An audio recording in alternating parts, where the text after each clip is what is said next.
கருப்பழனியப்பன் அவர்கள் பேசும்போது இந்த சிஷியன் வந்து அந்த டைரக்டர் அவங்க குரு நினச்சிக்குவார், அவர் நினச்சிக்குவார், பார்த்திபேயனை நினச்சிக்குவார், நான் வந்து பாரதி ராஜா சார் நினச்சிக்குவேன் அப்படி சொன்னேன். நான் பாரதி ராஜா சார் நினைக்கவே மாட்டேன். நான் என்னன்னா எங்கள் டைரக்டருக்கு சுத்தமாக காமெடினாலே பிடிக்காது.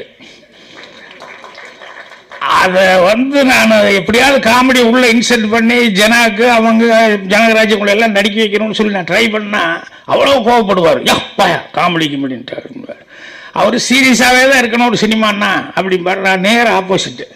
அப்புறம் எழுதிட்டு போனாலும் பேப்பர் கொண்டு போய் கொடுத்தோம்னா ரொம்ப கஷ்டமாக இருக்கு எனக்கு. பேப்பர் வாங்குவார், சீன் பேப்பர் வாங்குவார், வாங்கி படக்கு படக்கு படக்கு படக்குன்னு பார்ப்பார்.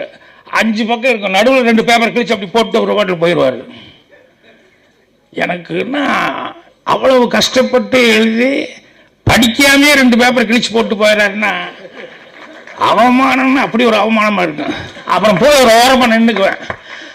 அப்புறம் எடுத்துக்கிட்டே இருப்பார். அப்புறம் திடீர்னு லிங்க் வராதில்ல, அப்புறம் அப்படியே பார்ப்பாரு ஏதாவது பண்ண முடியுமான்னு.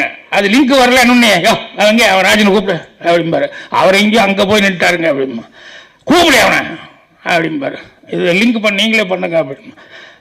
விளையாடுறியா நீ? பின் என்ன சார் இவ்வளோ கஷ்டப்பட்டு எழுதியிருக்க, படித்து பார்த்துட்டு கிழிச்சா கூட பரவாயில்ல, படிக்கவே இல்லை, இப்படி கிழிச்சு தூக்கி வீசினீங்கன்னா எப்படி சார் அப்படின்னு.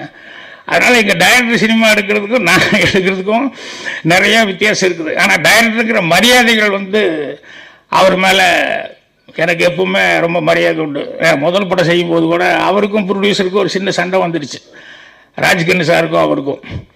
அப்போ பொதுவாக சினிமாவில் என்ன நினைப்பாங்க, இவங்க நைஸாக ஏதோ போட்டு கொடுத்து அடுத்து டைரக்ஷன் சான்ஸ் வாங்குறதுக்காக தான் ஏதோ பண்ணிட்டாங்கன்னு என்னையும் பாலகுருவும் 2 பேருமே நீங்கள் ஏதோ போட்டு கொடுத்துட்டீங்க, அதனால தான் ராஜ்கிரனுக்கு எனக்கு சண்டை, நீ ஃபஸ்ட்டு படம் டைரக்ஷன் வாங்குறதுக்காக நீ இப்படி பண்ணிட்ட அப்படின்னாரு.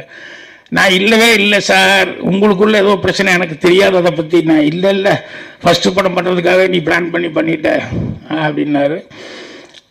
அதுக்கப்புறம் கன்னிப்பருவத்தில் முடிஞ்சது. ராஜ்கிரண் சாருக்கு என்னை பற்றி நல்லா தெரியும், ஸ்கிரிப்ட் பண்ணுறது எல்லாம் ஃபஸ்ட்டு படத்துலேருந்து ஒர்க் பண்ணிட்டு இருக்கனால. அதனால் பிளாங்க் செக் ஒன்று கொடுத்து டைரக்ஷன் பண்ணு அப்படின்னாரு.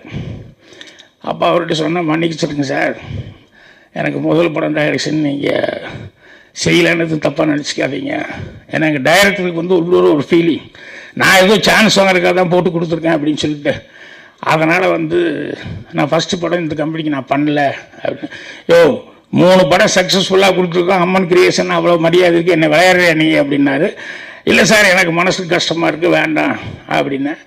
அதுக்கப்புறம் வந்து கோபிநாத் அவருடைய கம்பெனியில் வந்து பகவதி கிரியேஷன்ஸ் அது வந்து பூஜை போட்டு, அப்போது சிவபிரோஜாக்கள் ஹிந்தி ஷூட்டிங் நடந்துட்டு எங்கள் டைரக்டர் ராஜேஷ் கண்ணா வச்சு.